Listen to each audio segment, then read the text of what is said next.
Tuesday morning எழுந்திரிச்சதோட எப்பவும் போல் சுடு தண்ணியெல்லாம் ரெடி பண்ணி நான் குடிச்சிட்டேன். அது மட்டும் இல்லாமல் பாப்பாவுக்கு வந்து ஏபிசி மால் போட்டு பால் ரெடி பண்ணி வச்சுருந்தேன். அவளும் எந்திரிச்சிட்டாளா இல்லையான்னு தெரியலையே அப்படின்னு சொல்லிட்டு அதுக்கிடையில் சமையலை முடிச்சிடலாம் அப்படின்னு சொல்லிட்டு ஒரு சைடில் வந்து பாப்பா குளிக்கிறதுக்கு சுடு தண்ணியும் அவளுக்கு வெண்டிக்காய் ஃப்ரை பண்ணேன். அதுக்கப்புறம் வந்து பருப்பு சாம்பார் பொடி போட்டு பருப்பு சாதம் தான் செஞ்சேன்.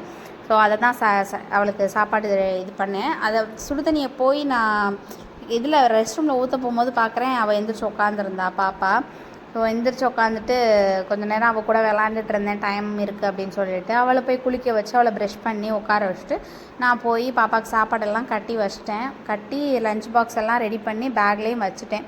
என்னென்னா இந்த பருப்பு சாதமும் வெண்டிக்காய் ஃப்ரை, அப்புறம் ஸ்நாக்ஸுக்கு வந்து வால்நட், டேட்ஸ், ரைசின்ஸ் இது தான் வச்சு கொடுத்துருந்தேன். ஸோ இன்றைக்கான லஞ்ச் பாக்ஸ் ரொம்ப சிம்பிள் தான், ரொம்பவே ஈஸியான விஷயம்.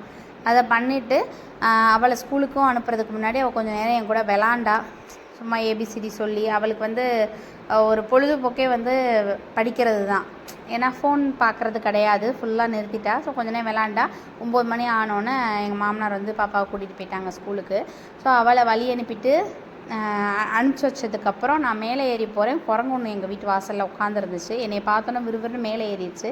சரி மேலே தான் போகுது அப்படின்னு பார்த்தா சைடில் ஒரு பைப்பு தொங்குதா, அது வழியாக மேலே தான் போகுதுன்னு பார்த்தா மேலே ஏறி அந்த கம்பியில் உட்காந்துருந்துச்சு. அப்புறம் என்ன நினச்சிச்சின்னு தெரியலை, என்னை பார்த்தோன்னே திரும்ப போயிடுச்சு. அப்புறம் நாங்கள் உட்காந்து ரூமில் உட்காந்து ட்ரெஸ்ஸு அடிச்சிட்டு இருந்தேன். அப்போ பார்த்தா இந்த சைடு ஒரே சவுண்டு, ஜன்னல் சைடு. என்ன சத்தம் அப்படின்னு பார்த்தா குரங்கு எல்லாம் சேர்ந்து அந்த பக்கத்து வீட்டில் காயிற துணி எல்லாத்தையும் இழுத்து போட்டு அதுக்கு ஒரு விளாண்டுக்கிட்டு இருந்துச்சுங்க. அங்கே தூரத்தில் பாருங்கள், உங்களுக்கு தெரியும். அங்கே என்னடான்னா பள்ளிவாசலில் இருக்க அந்த ஹவுஸ் இருக்கு இல்லையா, அதில் வந்து தண்ணிக்குள்ளே விழுந்து எந்திரிச்சு அது குளிச்சுட்டு வந்து அந்த மாதிரி ஒரே சேட்டை, குட்டிக்காரணம் எல்லாம் போட்டு இருக்கிற துணி எல்லாத்தையும் பாடாப்படுத்தும். இந்த வீடியோலேயே உங்களுக்கு தெரியும் என்னென்ன பாடுபடுத்துதுன்னு மட்டும் பாருங்கள்.